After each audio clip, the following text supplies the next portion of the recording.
Slowly loading. Come on.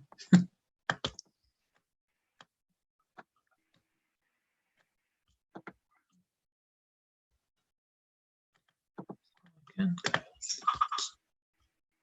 then I will press.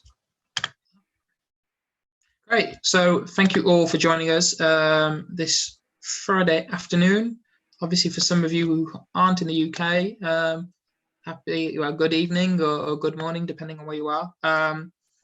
So as always, I'm simply going to pass across to Kaz to take you through the session. Thank you.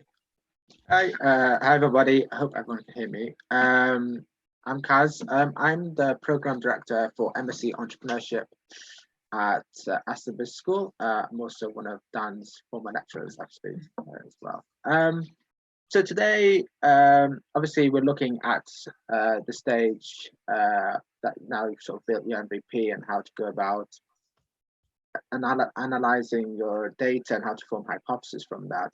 In today's session, we're going to sort of go a little bit backwards to sort of say how you perceived your business idea before you built your MVP, and trying to work out what value proposition you believed your startup idea would have, and to what extent that was the reality once you build that MVP.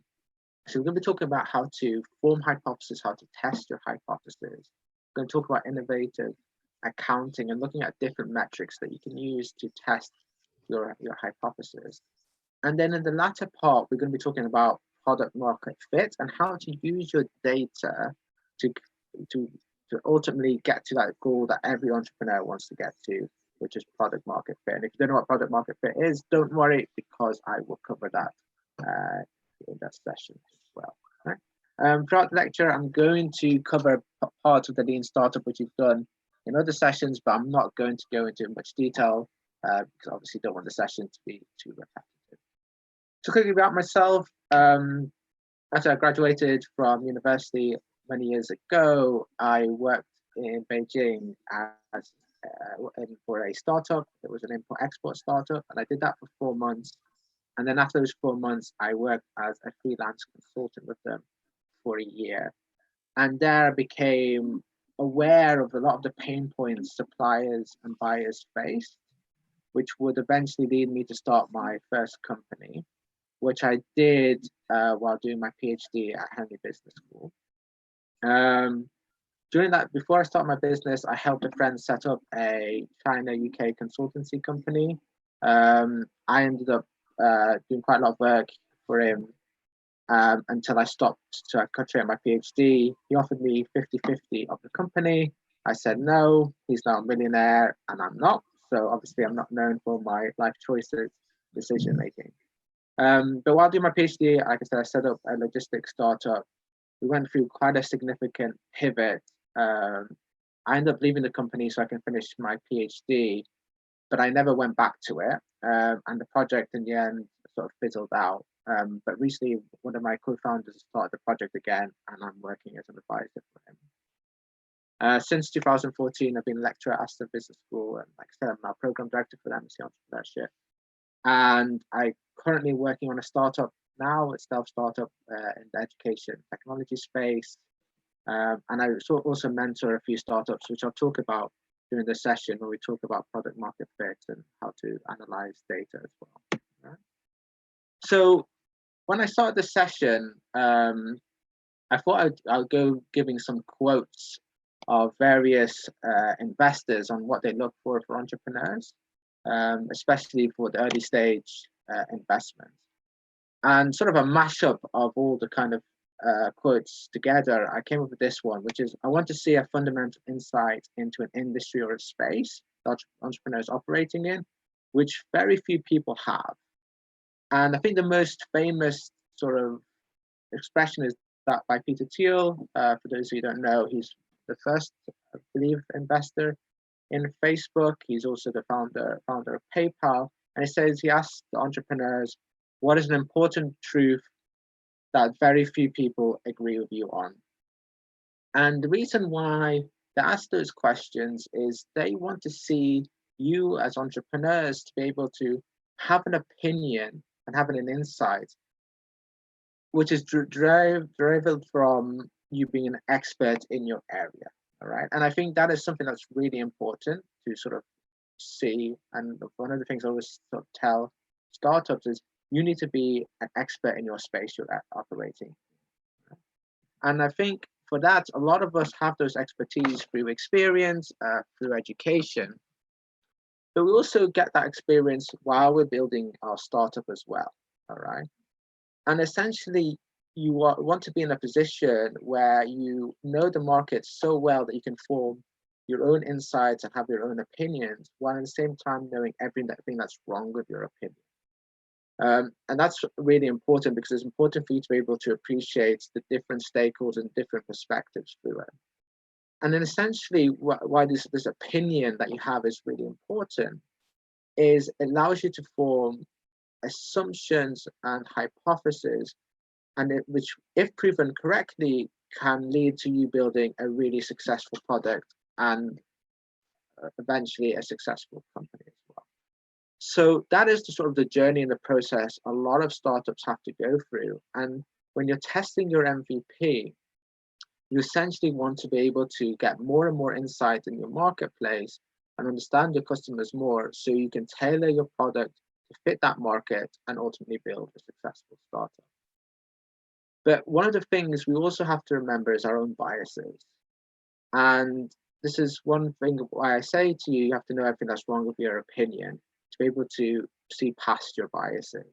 So a lot of our assumptions that we make in life are based on our past experiences, based on our upbringing, and so on and so forth. And so it's really important that you be able to appreciate that when going forward. So let's talk about the start of the process, and I'll talk here about my startup. My first startup was sort of the logistics tech startup. So you saw obviously a startup is sort of defining a problem or a gap in the marketplace, which you derive from your experience most likely. And for me, that experience and that opinion was that Chinese suppliers find it very hard to communicate directly with suppliers in Europe, right? So that was sort of my starting point there. And through those assumptions, you come up with a solution, all right? So you start forming a hypothesis that this problem can be solved by your solution that you put forward. And so in my case, in my first startup, it was to create a portal where verified suppliers can directly contact buyers and where the transactions can be taken place as well. All right, so that was sort of my starting point and my hypothesis when I started the company. Right?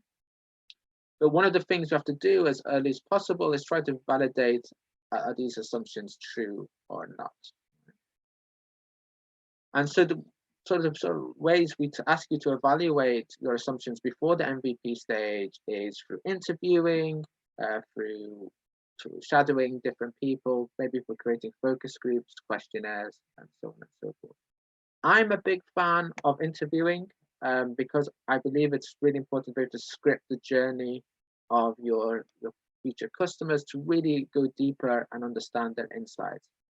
If you're forming a questionnaire, it's usually the questions are usually based on what you believe and what you want to see, and it's usually through that prism, and you're sort of don't see beyond that prism at all.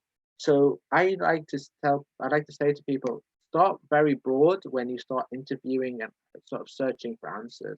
And I always say, when you're doing research with your customers, it's like an upside down triangle. So you start broad and then you narrow down. So with my current startup, which is an education space, it's very much trying to help educators to engage with students more. So student engagement is something that I'm really passionate about. And so one of the questions I first ask is, what are some of the issues that you face in teaching? It allows the lecturer to tell them about their experience. It allows you to create a script and a vision of what is the problems that teachers face going forward day-to-day life, right? And then you start probing on interesting questions. So it could be, says, well, one of the things I'm struggling at the moment is engaging students with marking, with time management. And I said, oh, that's interesting. Can you tell me a bit more why you think the students lack engagement? And then asking them, what techniques do you currently use to improve the students' engagement levels as well? And then from there, you can start going a bit narrower down. Have you ever thought about using any apps to improve your engagement levels? No, I haven't. Why is that? Why is it that these lecturers don't like using technology? These are really important insights that you should know, because it can help in the future, not just to understand if there's a need for your market, but also understand the process that the process that the customers go through when deciding whether or not to use different technologies and so on and so forth. And that's an important information that you'll need to know, especially later on in the startup. But it's also important to sort of note that interviews and sort of pre-research before the product's built can only give you so much data going forward. And I know you've probably sick to death seeing the business canvas model, so I'm not going into too much detail towards it, but just I would say when you build your business canvas model, sort of differentiate between what you believe are your assumptions which need to be proven and things which are okay, which are proven, which you already know, which you don't need to investigate. Okay, so for example, we know that in weddings they like to have photos, right? So a photographer knows that there's a demand for photography, right? However, they don't know if they want a certain type of photography, for example. Right? For those who don't know the business canvas model, there's very good clips on YouTube. Essentially, it's split on 9 building blocks. So on the left-hand side, you have what we call the costs, which help you build your startup, but also are the ones that you need resources to build for them. And on your right are your revenue generating streams. And then in the middle, it's based all around the value proposition. And that's the value that you provide to your customers. So once you've built your business canvas model, you have to then differentiate which, as I said, are assumptions that you need to be tested in. So I'd like to sort of split into categories. So what do we know about the customers that we don't need to test? And what about the customers that we do need to test and understand that need further research is needed to be made? Okay.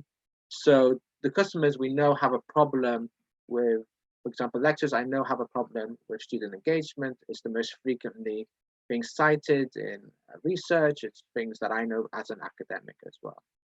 What I don't know is how much desire is there for lecturers to tackle this problem, right? Because one thing we have to think about is a lecturer to tackle that problem will have to download technology, has to learn how to use that technology, has to implement that technology, and essentially is going to affect the way that they teach. And so if you have a lecturer like myself who's taught for 6, 7, 8 years, I'm already set in my ways. Am I going to use new technology during my lecture? So we need to understand that things and that stuff needs to be tested going forward. Right? Also, then how big of a problem this is for lecturers, again, that's something that needs to be addressed, right? It could be a huge problem. And then you sort of go down those sort of areas into what they.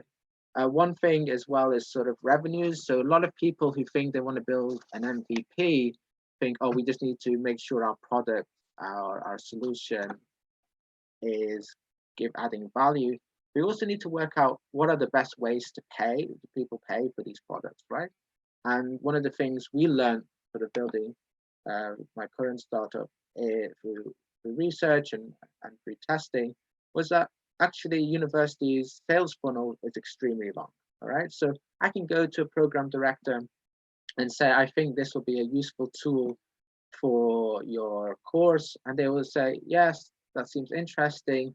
It will go to the associate dean. The associate dean says, yeah, okay, let's see if the dean is interested. The dean is super busy, so he'll get back to me in 4 weeks' time. He'll be like, yeah, that's interesting. Let's get a panel. So they get a panel of people together. The person comes in and pitches the idea. They say, yes, we like the idea. The dean approves it. It goes to the finance director. The finance director says, sorry, we don't have any money, and it doesn't work. All right. And that process will take 6 months, and it's very difficult to sell that process. So we have to think of better ways to sell our product. So we know that freemium model is the best best way to go, because it leads to less barriers of entry for the user to use. And those are things that you need to know and investigate throughout that time. So I think when a lot of people talk about testing the minimum viable product, I like to sort of test everything, all your assumptions, from how you're going to make money all the way to the actual problem that you've identified. But one of the things I really, really like is the idea of scripting and the idea of really understanding the pain points that your customers are going through towards it. And that's why I sort of start with a value proposition. And a value proposition is essentially why customers are buying the products and services, and why they're not buying from competitors, and why they're buying it from you. What is the value they're gaining from it? So if we take Slack, for example, Slack's value proposition is collaborative, it's about productivity, it's about efficiency. They have a lot of value that the customer will have, and they're willing to pay money for that service. And I know you covered the value canvas model in the last session, but I really do like this one, which was used actually in the last session as well, where it talks about the customer and it tries to understand the consumer behavior. So there's a lot of value proposition canvases out there. This one is my favorite one because it talks about fears, needs, and wants of people. So it really tries to capture the emotions people go through. And so if we just give an example of, say, a car technology startup, so a consumer needs a car. Why? It needs a car to go from A to B, but they might want a BMW or a luxury car going forward. So this is, I think a lot of people find it difficult about the needs and the wants. A need is something that you need to have. A want is an aspiration of a type of product that you want, right? So I want a BMW, I want a Mercedes, but I don't need one, but I would like one, right? And then you also have to try to capture the fear of that. So me personally, I'm scared that I'm going to, if I'm going to buy a second-hand car, I'm scared that I'm going to be ripped off, right? I am worried that the car is going to break down after 3-4 months, all right? I'm worried that my insurance is going to be expensive. Right? So those are fears that I have as an individual. And from that understanding, we can start to perfect our product going through. And if you can sort of see, I know it's a very small arrow, but you start off with the customer, and then from the customer, you start building on your product, right? So that's sort of the idea for it, and you have to react to this stuff. Now, as the way I started talking about a car, what people look and search for a car, it's based on my experiences. So I've just made assumptions based on my experiences going forward, right? I'm not an expert on that area. And so that's why we start to do some market research to understand that behavior. And why you continuously throughout your sort of startup life cycle, try to understand what the behavior of your customers are, to be able to get the perfect picture of them. So how would you know if your business idea will work? Well, you don't, right? But one of the things you can do is put through measures throughout your startup life, be able to check whether your assumptions are true or not. Right? So my first startup, we found after 4 months that there was a significant flaw with our business idea, and what we did what is known as a pivot. Okay. So one of the things when you run a company or run a startup or run a business is deciding whether your assumptions and hypotheses are true or not. Okay, so I can assume that suppliers and buyers are going to interact and purchase through a portal that we built. If that was the case, then we know my assumption is true, and then we persevere and we try to scale up that business. Okay? Or, which was the reality for us, we found that buyers and suppliers weren't transacting through our portal. Then we found that there's a flaw in our assumption, and then we made new assumptions to understand on why we felt it didn't work. Right? And we're able to get that data by interviewing our customers. Right? So what we found was that suppliers were happy to use the site because it's not mutually exclusive for them, so they will use any portal that they can to sell their products in. So we knew that wasn't a problem in itself. But with the buyers, we found a few issues. We had some that only brought ad hocly and were looking. We also found that some of the suppliers were spamming the buyers, so they didn't have a good experience going through. And then we found that a lot of the suppliers that were on the site, their minimum orders were too big, and buyers couldn't afford to buy directly from them. Right? So I formed another hypothesis. I said, if we could build a portal which can eliminate the issue of minimum orders, then we can from there encourage buyers to buy directly from the suppliers. So before we built a product, we had that assumption. What I did was I decided that if we built a virtual consortium where buyers can consort together and buy directly from the supplier, we can make money from that and from the commission from that. But instead of paying for that, building that product, what we did is we just ran it as a service. So I contacted 10, at the time we had a supplier who was selling green tea. Their minimum order for green tea from China was 300 kilograms. No tea house is going to buy 300 kilograms of tea. They used to sell directly to distributors and suppliers in the UK, and they would then distribute it to coffee houses. So what I did is I ordered 300 kilograms of green tea. I took to my parents' garage. I split them into packets, and the suppliers bought directly from me. And so I validated this idea that suppliers were willing to buy directly in using a consortium buying process, and then I built the product going forward. So again, I tested that assumption. I made that assumption. I had a sort of an MVP, as in doing a service, and then from that we built that platform, and it sort of took off from there. Right? So one of the reasons why I did that process is because I like experiments. All right. And essentially, that is what a startup is. It's an experiment. You started up making an assumption, you formed a hypothesis through a startup, and you're testing that startup. And a startup is an evolutionary process. It's all about learning more and more about your customers, learning more and more about their behavior and how they interact and how they work. And so within that sort of vein, it's really important that we're able to set our hypothesis in a good step, in a good sort of stepping through it. All right.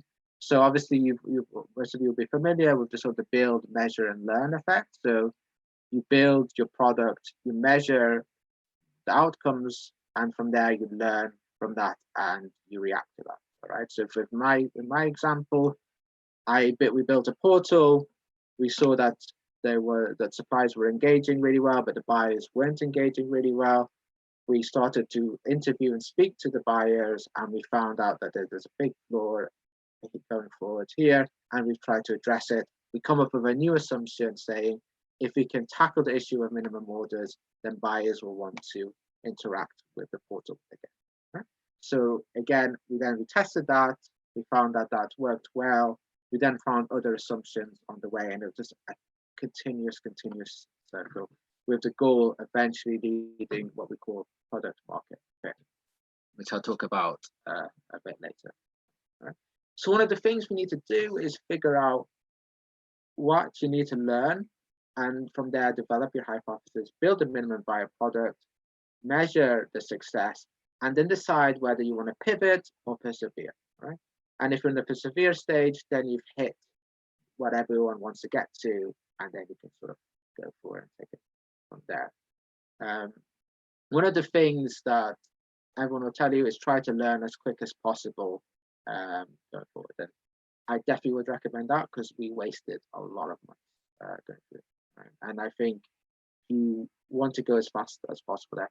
I also think it's important there that don't be too disheartened if you find that your assumptions are not true, especially if you find some new insights that you can exploit going forward. The reason why I say that is that it can lead to my first slide that I had in this lecture. It can give you a unique insight that no one else has thought about before. So we had that unique insight. Our initial idea didn't have any unique insight. Building a portal but buyers and suppliers can buy directly is not a unique insight, right? What was more unique was that actually there is a problem about minimum viable products. This problem is solved at currently using distributors, but buyers are willing to group together and buy directly from suppliers, even though they might be competitive. That was a unique insight that very, very few people wanted, because it's a little bit counterintuitive. Why would you work with a competitor to buy directly from supplier? So one of the things to remember is that your whole business model is all based on assumptions when you're starting on that. And so once you've identified your what we call leap of faith assumptions, that's when you start to highlight those and try to find the best way to measure those aspects, right? So here it's based on a blog. I've actually given information on a later slide about where you get this information, but this is a hypothetical company called Enable Quiz, right? So Enable Quiz, what they do is they work with HR managers who work in engineering or computer programming companies. These HR managers tend not to come from computing programming, but they're responsible for hiring computer engineers. Right? And one of the problems that these companies have is that they're hiring computer engineers. These computer engineers come work for them and they are not qualified for this job. Right? So it's really important to have a screening test here. Okay? So one of the screening tests HR managers will use is education, past experience, for that. But how do we know if, for example, your computer engineer is up to date with the latest in PHP or Java, and so on and so forth? So the hypothesis here, if we can build a quiz to test those computer science, to test these computer science, these applicants, then we'll be able to bring about better recruitment success. So here we sort of on the left-hand side have a key levels of assumptions. So it is difficult to screen for core skills. In an interview, this leads to firms making a bad hire. It's probably a problem. So here we know this is a problem because we've got data that this is a problem. Okay, we know that through research, we know that from interacting and talking to people. Okay, but how big of an issue is it is something that we need to investigate. HR managers would like to use the quiz as a format to test candidates on technical skills. So one of the things that we can sort of see is if they're already using quizzes from, say, a competitor, then we know that HR managers are willing to use it. If they're not, then it needs proving. Okay, that hypothesis needs proving going forward. So we start to assess whether we need to prove these assumptions or not to prove these assumptions.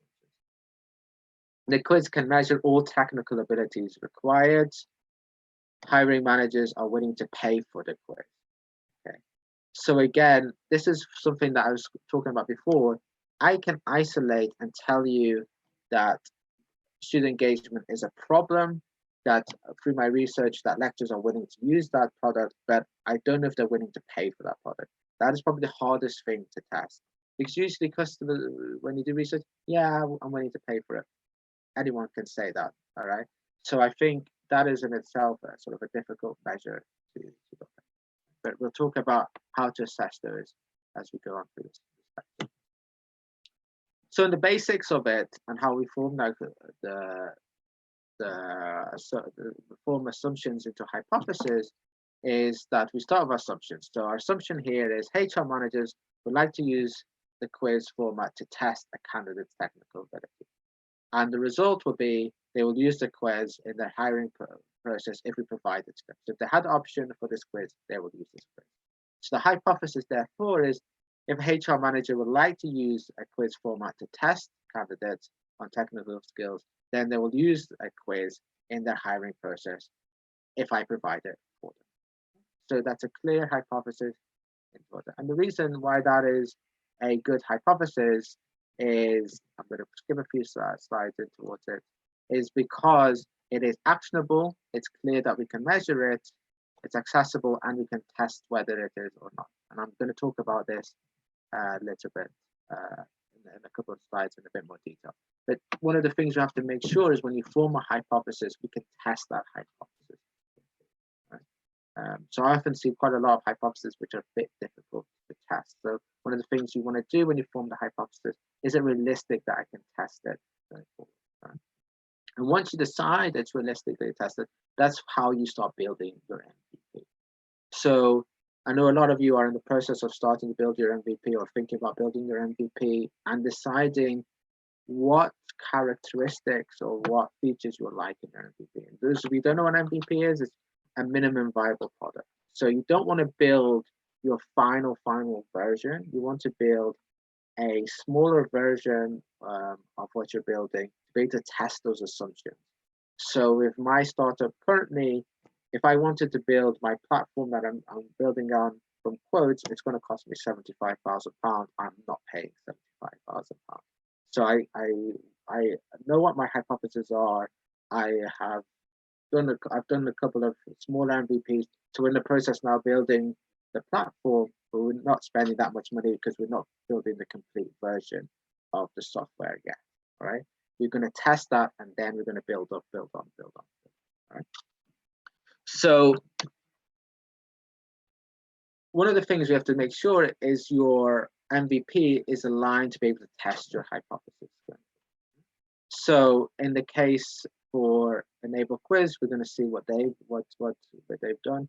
In my case, what I've done is I wanted to see if suppliers were willing to pay for directly from suppliers if they group together in a consortium. So I did that manually. I didn't pay anything. We didn't update the software. We did it manually as a service, and then we were able to test that going through it. For my current company that I'm working on, I built a mock-up using different tools from different technologies and tested it on students to see if their levels of engagement improved. And I tested the results using student evaluation forms, through focus groups and through questionnaires. And so I knew that what I was saying, that my solution would lead to an improvement in student satisfaction. Therefore, that hypothesis being tested. So there are different types suggested by Reese. So we've got landing page, a video, a Wizard of Oz, prototyping, and mock-up, which I'll go through when we talk about some examples later on. What I did with my startup to see if companies universities were being paid for our software, I used a wireframing that my developer made for me and their design features. I gave a description. I emailed people and said, these are my pricing. And what I did is I tested it by them having a phone conversation with them. So I had a phone conversation with them. And although it's not parting money, it's parting of their time. So you kind of know that they're interested in using such a software. So I could sort of do some validation. It's not the perfect validation because they've not parted with any money, but it's a way that I know that they're interested, that they're willing to take out time to listen. So again, you've probably seen this quite a lot of times. I just like it because it's a nice little picture, but you obviously start with your ideas, form a hypothesis, you build the product, you measure it, you get the data, you learn from that data. So one of the things we have to think of is measurement, and there's something known as innovation accounting. Now, innovation accounting is great for you to test your hypothesis go forward, but it's also good metrics as well to use if you're in the stage of trying to raise some seed money as well, because investors like to see some data going through. So one of the things you have to make sure is the data you're providing is useful for them as well. All right. So obviously you have the financial metrics that you can use, revenue and so on and so forth, but there are some other data that are useful for them. And there's also data that is not useful for them, which we'll talk about very shortly. So one of the things we want to do is establish a baseline. So what is it that you want to test going forward here? Okay. So the baseline is currently we are not getting any customers onto our site.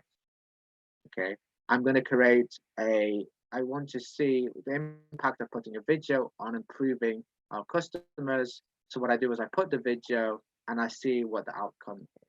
So what we do is we had no customers, we put the video on, customers clicked on the link, gave their email addresses, and were interested in the product. So I could, for example, with me, I could sort of set up a page and say, we are building this platform. Are you interested? Sign in. No one really signs in. Okay, I'm building this platform. I put a video giving some more information about it, and they sign in. If they don't sign in, maybe there's something wrong with my idea initially, right? So we want to sort of measure the process and make sure we measure all the way. Be careful what you're measuring, stage you're measuring. This is why I sort of talk about the 3 A's, which is actionable. So you can really see clearly that what you're testing has an impact and it's not impacted by something else. Okay. Make sure that the data is understandable as well. So it sort of falls under the area of accessible. That the data that you're getting, you can understand why it is that people went to your site or purchased your product. And make sure you can audit it and benchmark it to something else. And that's also something that we want to see. So you want to look at the impact of a marketing campaign. You want to see if it's the action and the results, which should be that actually after your marketing campaign, you've had more customers and more conversions to your website. Right? So just something that is clear that you can see that's happened. So we sort of talk about the process of making sure you pick the right metrics. So you sort of tend to start off your customer segment, identifying the right customers that you're trying to attract here.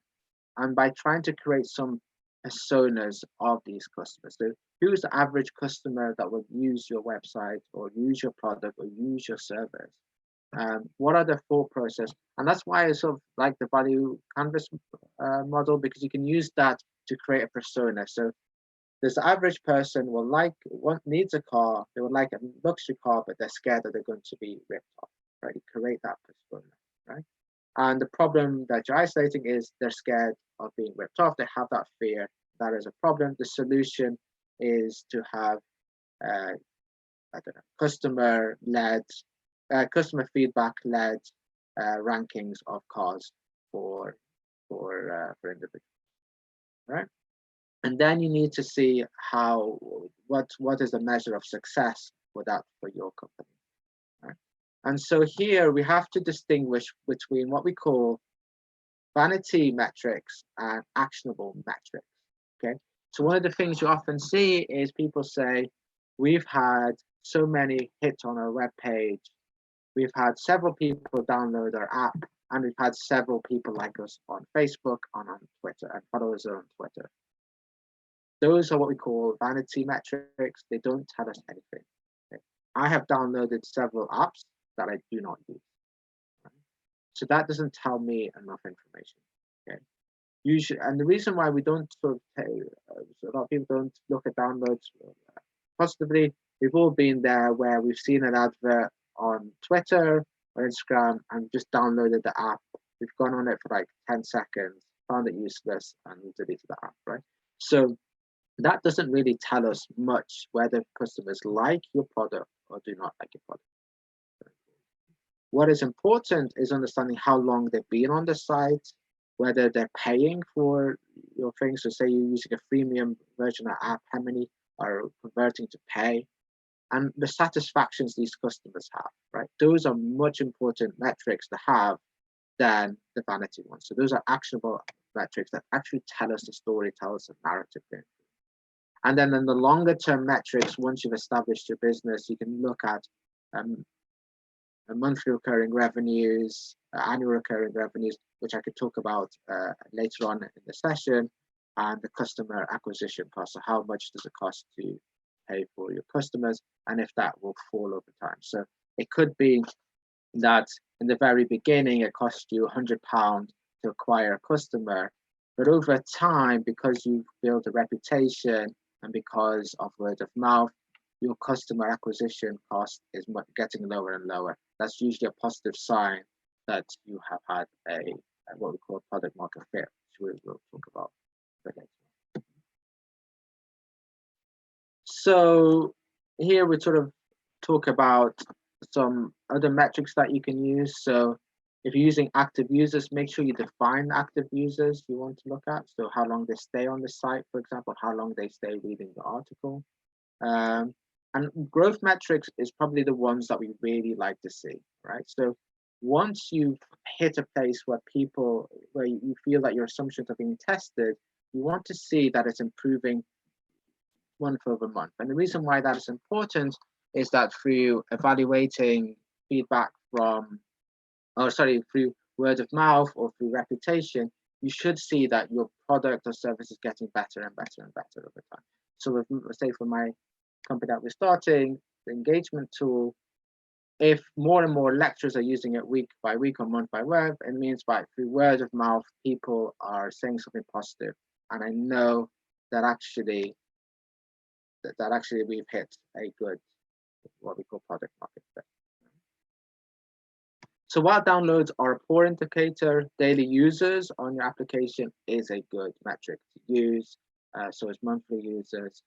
And then the activities they are using on. So for example, if you're doing a photo sharing application, so how many times they're actually carrying out photo sharing or viewing photos and so on. The other thing is looking at your churn rate. So looking at from the percentage of people who first used your application, how many are still using your application going forward the next month? That is also important because it gives you some indicator of whether it's just a one-off. So it could be someone like me. I just want to see whether this is a useful application, and I find it's not useful. Right. So this is what we know as a churn rate, and that's a good metric to have. So if you have a low churn rate and good growth metrics, that is a good place to be as a startup. There's some other good metrics which I put on this here. It's done by Teresa and Horowitz. So yeah, this I'll probably just quickly say I've rambled quite a lot actually. I've just realised. So does anyone have any questions, or are you happy for me to carry on? If you do have any questions at this moment in time, if you just want to type in the chat, I'm happy to unmute you to ask a question. Just give it a second, see if anybody types. I think they need to add a feature onto Zoom to let you know when people are typing. Yeah.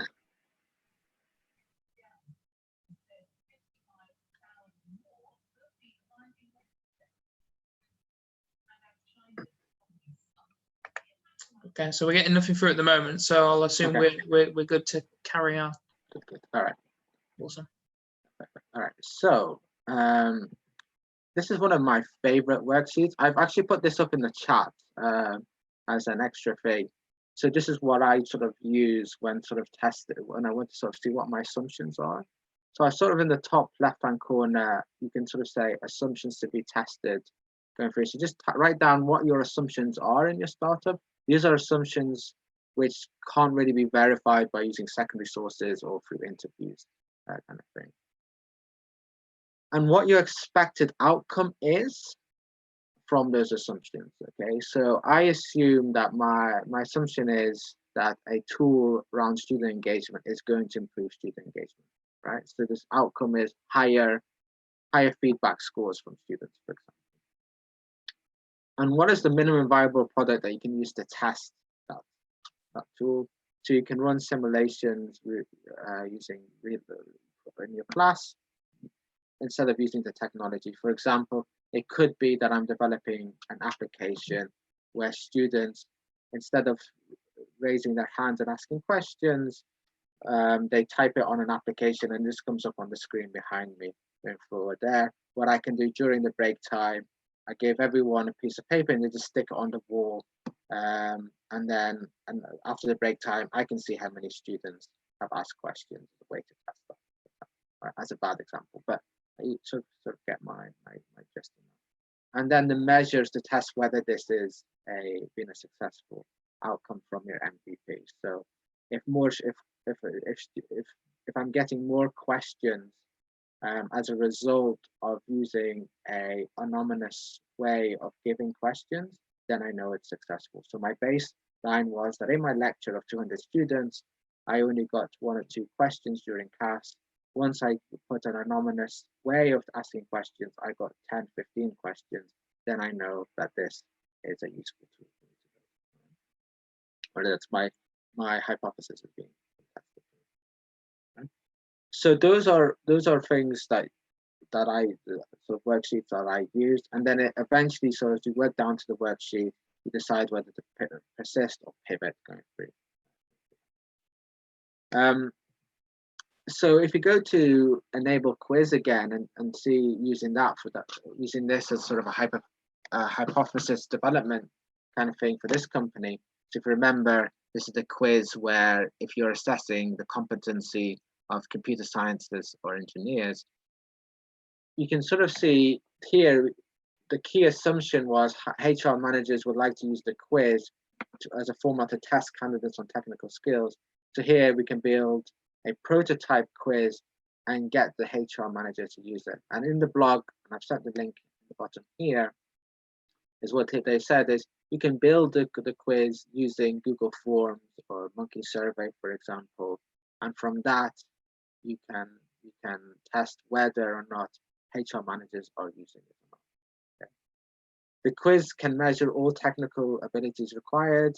Well, you can produce several prototype quizzes and see which ones are most useful. You can also do a control sample. So by control sample is you can make a measure and see whether there's been an improvement in tracking the abilities of candidates who've done the quiz versus those who don't do a quiz. So for example, it could be that the HR manager does the initial interview, they have an interview with the final interviews of the technical director, and what you might find is those who did the quiz are more likely to pass through to get the job interview if they did the quiz. So it's a better metric to test candidates. And then hiring managers would be able to will be willing to pay for the quiz. Well, you can sort of see if you want to make some pre-release sales. So there's ways to doing that. You can say the first one is a sample it with the HR manager, and then say, are you happy with the services? Next time, next one we'll pay this much money, and see what the conversion rate. So maybe in the very beginning, just saying, okay, this is the free trial. The next one is a payment trial, payment, and you see what the conversion rate is. Or ideally, you actually get them to pay for you up front. That's the ideal situation to do. So you say, we're going to run the quiz. So if I go back to my value proposition from my problem, sort of my startup, I kind of understand now why I made the problems that I did. And that was because I saw it through the lens of the supplier's pain points, but not from the buyer's pain points. And I think a lot of people starting companies tend to have different stakeholder groups, but it is that they've come up with this problem or this gap in the market from their own experience. So my frustration of lack of student engagement was from a lecturer's perspective, but not from a student's perspective. So my company is not going to be successful unless I get feedback from students as well. And in my first startup, I knew the pain points of the suppliers inside out. I didn't know that for the buyers. And had I known that, then I would have been able to build a better product going through. And that's why I always sort of use the value proposition canvas and say, do it for all your stakeholders who are going through. I think sort of being willing to be wrong is a big thing as well. So very much reflecting and saying, okay, I was wrong is something that you should be sort of open with doing on towards it.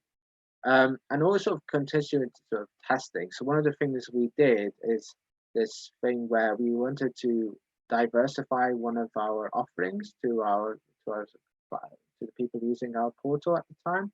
And so what we did is put soon to be released, and I think video conferencing it was at the time. So we're going to add a video feature, but we wanted to see if people were willing to pay for it, people willing to use it. So buyers were more willing to use it than suppliers.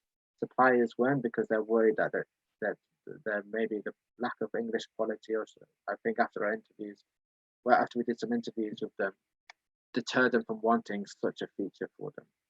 They're scared that it's going to give them an unfair advantage. So you start getting insights by building little tests like that within your thing. So if you already have an MVP, you have some customers, but you want to build it up, you can say, or if you even have a service, for example, even if it's a restaurant, say, we're soon going to release this burger. Please sign up to know when to get a free to get a coupon and discounted price, and do people sign up. So I've talked about product market fit quite a lot. Essentially, you want to be in a position where you know the market so well that your product just fits that market perfectly. And there's sort of different definitions towards it. Paul Graham from Y Combinator, he said that product market fit is when you've made something that people want. Right? Very simple kind of thing. Towards it, right? Sam Altman again from YC says, when users spontaneously tell other people to use your product, that is all the ultimate product market fit, when people are telling other people to use your product, right? So Facebook's a great example. Back in the day, people saying you have to sign on Facebook, sign up to Facebook, so on and so forth. So they had product market fit for that. And this one is probably the most famous one by Mark Andreessen. You can always feel when product market fit is not happening. Customers aren't quite getting the value out of your product, and that was certainly the case for my business. Word of mouth isn't spreading. Usage isn't growing that fast. Press reviews are kind of blah. The sales cycles take too long, and there's lots of deals never close. So that is something as well. So if you're struggling with that, you might nearly be there, it's just not there. So I stumbled across this blog actually through a podcast that I was listening to last year, I think. Really good blog post. It's done by a founder and CEO of Superhuman, which is a company that does it's an email company actually, but it's for productive email. So the email, when you use Superhuman, apparently it's just faster than using Gmail or Outlook and so on and so forth. They've raised a lot of money in a very short period of time. But it's a great article, and it's talking about how do we measure product market fit. And so this is when your MVP is built, or once your service is sort of established here, the ultimate goal is to get that product market fit. And one of the questions that is often used, and you often see, is how would you feel if you could no longer use this product? Okay. And you give them three choices: very disappointed, somewhat disappointed, not disappointed. Right? And you want to get as many people to say very disappointed and not being able to use your product as possible. And they say through various entrepreneurs, various VCs, they say that the magic number is 40%. That's the magic goal that you want to get at. And to put it into context, Slack users in a study in 2015, the response rate was 51% of users said they would be very disappointed. So Slack, which is used all over the several organizations, has got 51%. So that just shows you how difficult it is to get that 40% figure and that 40% number. There are other metrics. One of my favorite ones is how to out of 10, I think I see it all the time when I use booking.com. It says out of 10, how likely are you to recommend to a friend? And I think the ideal number to get is above 7 for that kind of thing. That is a way to measure that thing. But the reason why I love this blog so much is the CEOs went through the process of telling us how he went through measuring, and then how he adapted and worked his way through to eventually finding product market fit. It's a bit of a long blog, but it's definitely worth reading. So these were the questions he asked his customers. So he said, how would you feel if you could no longer use Superhuman? Very disappointed, somewhat disappointed, not disappointed. What type of people do you think would benefit from Superhuman? Again, this is a great question because it helps to build that persona, to understand who are the best target markets that you want to attract.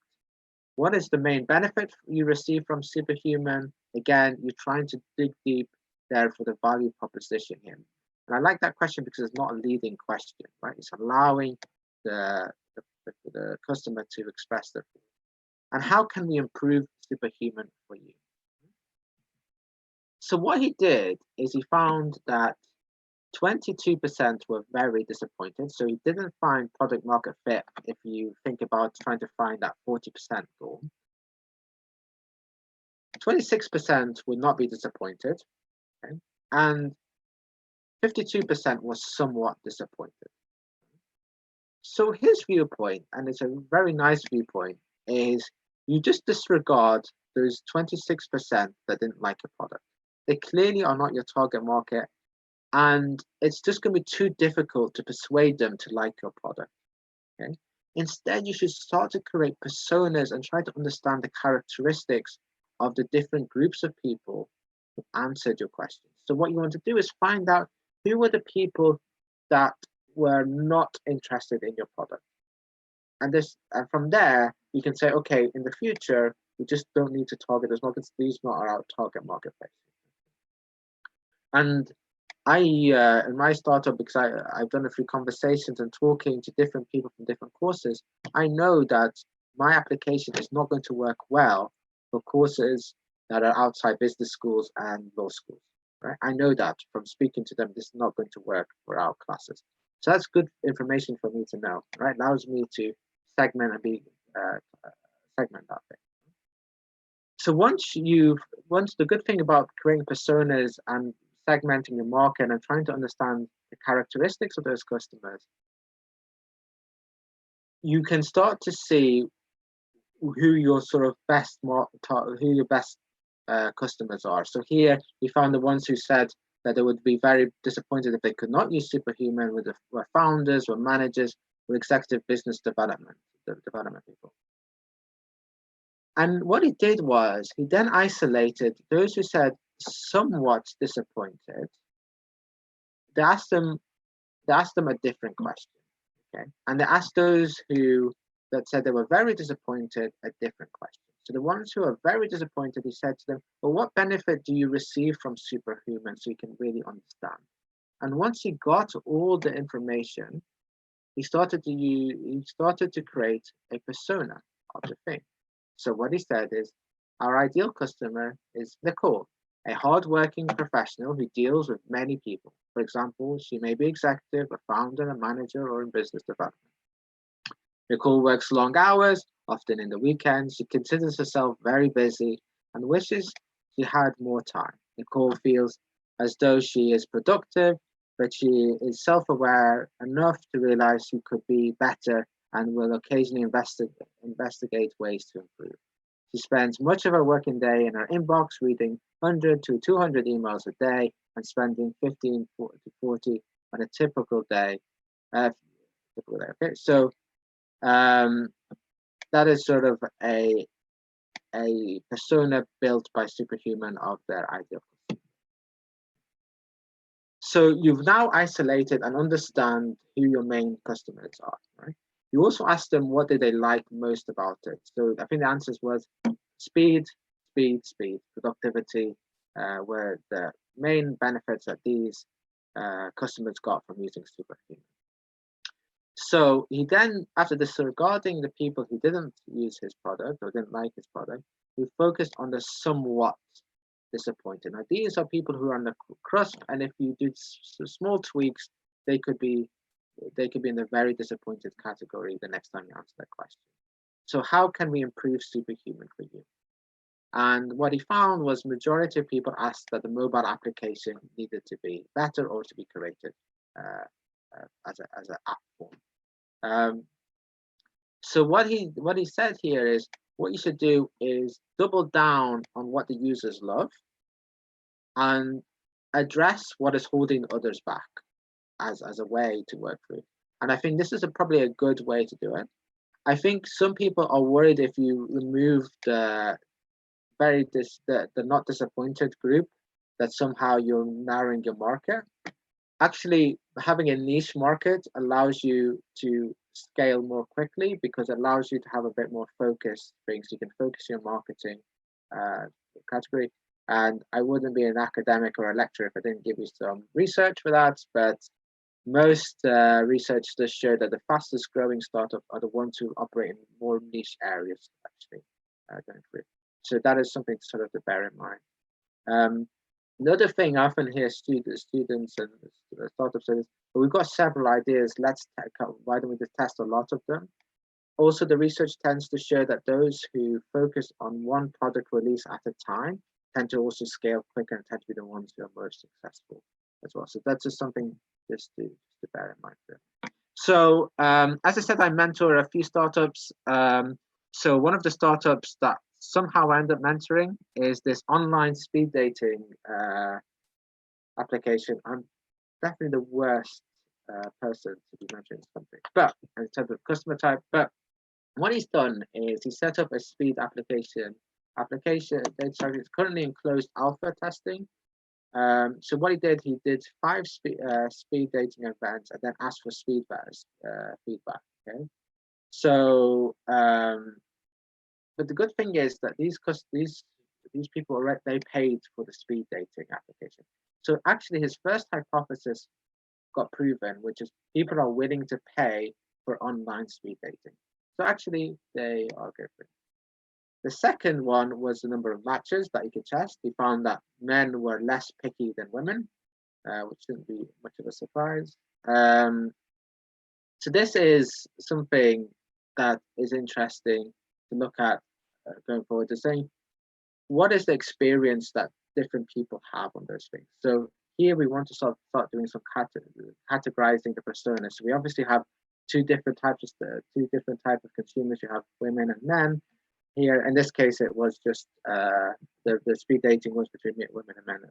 But not to say in the future wouldn't be the same sex, but it was just in this test it would just happen to be that's the case here. Right? The feedback questions he asked was, would you recommend the service? So very similar to what I talked about Booking.com is how likely are you to recommend this app to a friend? He said, would you use it again? And how would you rate each date? And what he did is he actually asked for the rate of the date after each speed date. So you say, are you interested, yes or no? And how would you rate the date out of a 5-point scale? And the results of the feedback from the women is the quality of the men weren't great. There was a lot of people felt uncomfortable, and there were a lot of silences, and many of them wouldn't recommend using the service again. So what he did is formed new hypotheses. So what he said was, okay, there has to be a better filtering process. So we have to probably see people's personalities, their age, their occupation, and try to arrange it so there is some kind of segmentation of the different dates we have, so different people, so they're more likely to have hits together. The bit about feeling uncomfortable and sign up, so he said, okay, what I'm going to do is I'm going to, before they log in, I'm going to give them a pamphlet to give them hints and tips of how to conduct themselves on dates. Okay, and his hypothesis there, if you give them some information, then they will be a bit more comfortable. And then later on, after doing this test, he ended up interviewing people before going on dates till he got the results that he wanted, that kind of thing. So that is something that's sort of a live example that a startup that I've know and have helped out with that they've done. A second one was a travel startup, which provides tailored packages depending on your age, personality, stage of your life, monetary resourcing. If you're going by yourself, as a couple, or in a group situation. And actually, the founder came up with the idea, actually very similar to me, when traveling in his early to mid 30s. A lot of the recommendations were tailored for people in their early 20s, so he didn't have the experience that C40 would have. And he felt that actually the experience would have been better if it was a bit more tailored for people his age and his stage of his life. So he built an application. I don't know how he got quite a few users in a short period of time, but he was able to get people to do reviews depending on their age groups and depending on their sort of metrics. What he found was his churn rate was really high for certain segments of his customer base. So for people in their 20s, they just went and used TripAdvisor. And older people, they tend to use cruises and stuff, so that wasn't the target market. It was people in the early 30s and early 40s segment, which were the ones that were more likely to use his website. So he had to pivot and ended up giving, in the process of starting a travel site just for people in that age category, and then we'll split it down depending on what sort of stage they're on in their life, in terms of family, in terms of money, in terms of career, and so on and so forth. So those are sort of some examples of how these startups reacted to data going through it. And you'll be relieved to hear that I will stop talking and I'll be able to questions. So I will stop sharing my screen as well.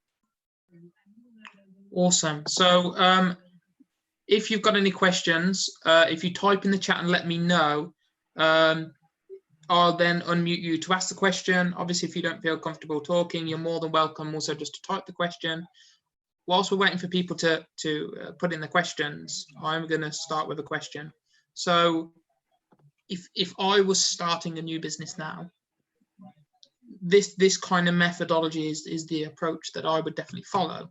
But we sometimes see people who, I guess, try and take a shortcut by kind of building the MVP, putting it out there, and not doing some of this more analytical kind of processes that you've put forward today. Why, if you kind of had to sum up, if the value wasn't clear through the session, if you had to sum up why they should follow this, why would that be? Okay, so I would make a confession. Even though I'm a lecturer and thing, I went through my gut instinct as well a little bit, and I spent a person. I think that is a normal reaction towards it. For me, the reason why I would recommend doing it is actually the reason why I started that side, and I think a bit more on the long game of the idea of being an expert.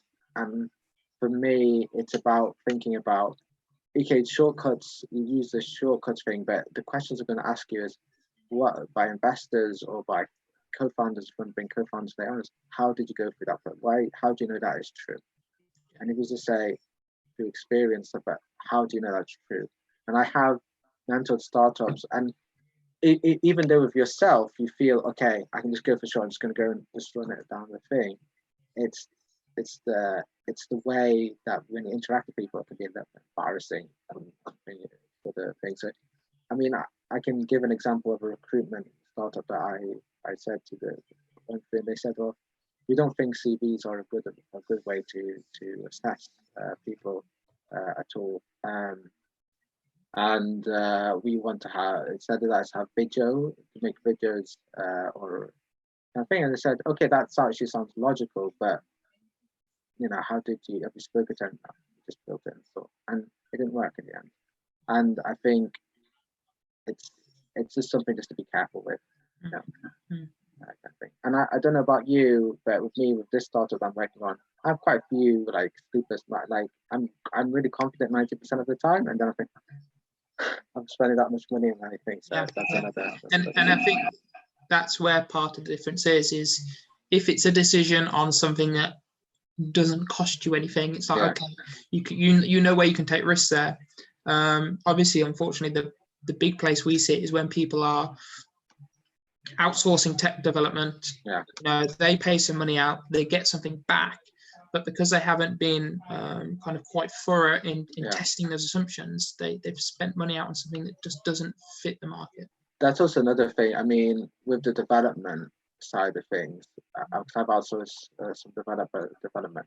They ask you questions and you're like, that I know the answers to, but if I've not spoken to the thing, so one of them says, oh, should we put this feature in?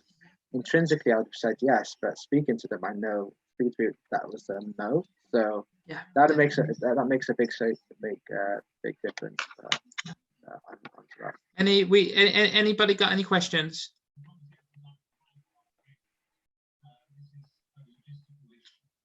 I've got one. Ram. Lovely. Ram? Hello. Hi, Ram. Hi. Yeah. Just in terms of sort of researching the market and researching different stakeholders, just how would you go about getting sort of feedback from individuals that are quite hard to get hold of? So in one of the scenarios you were talking about somebody at like a sort of kind of financial director level, and you wasted sort of 6 months going through different people. Ideally, if you'd gone to that financial director in the first place, you would have got the answers a lot quicker. Yeah. So that is a very good question to have. I think for me, with my one, I mean, I was able to get meetings with deans, but that was through leveraging on my networks. What I did on my first one, when I first started my first startup, I was 22, 23, so I had no connection. 23, 24 actually. I had no connections with companies at all. And what I did is I just went to conferences. So I went to a food and beverage conference, and I just literally went and just spoke to them directly to their face. I found that was my best way to go to. So if there's any events there that doesn't cost that much money, I would recommend that is the best way to sort of speak to people. And you'd be surprised how willing people are to do it, especially if they're by themselves. I know it takes a bit, you have to take a bit of guts, but for me, I just go to someone, if they're by themselves in a conference, I just say, have you traveled far to get here?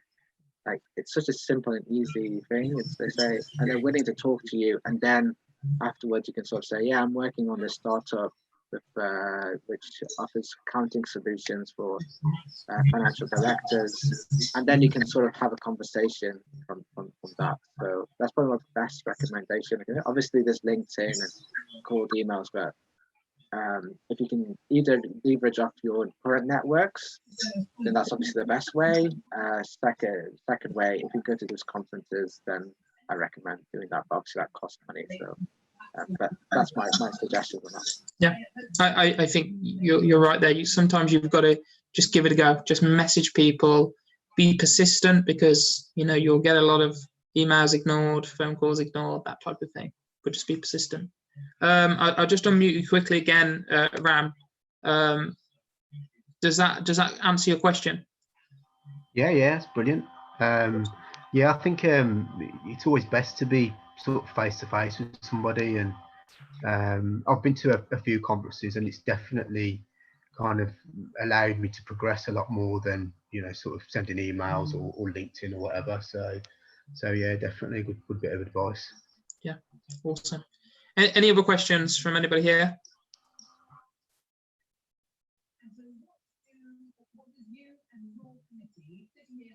Oh, yeah. It's Friday afternoon, isn't it? That's the problem. Anybody else? If they have any questions for you, kind of post session, what's the best way if they want to just reach out? Oh, hang on, you've muted yourself now, and then you can't unmute yourself. Hang on, that should unmute you, but it doesn't. Yeah, there we go. Yeah. So LinkedIn is the best way to contact me. I'm terrible with emails. I just get too many at the moment. But definitely just shoot me a message. I think the worksheet and the slides are up as well. So yeah, you might have to just resend the slides, because all right, let me do that now. Because people had problems where they joined afterwards where they didn't get them. I resent the worksheet. Yeah, let me get the slides up for you guys.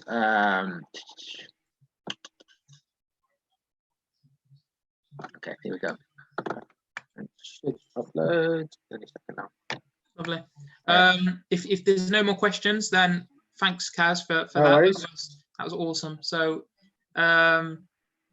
that's up on YouTube, guys, as well. So if you want to kind of go back over it or go over particular parts, it's up there. Check out our Eventbrite. We have another event coming up kind of next week, and some more in the pipeline as well. So thank you very much. I'm going to press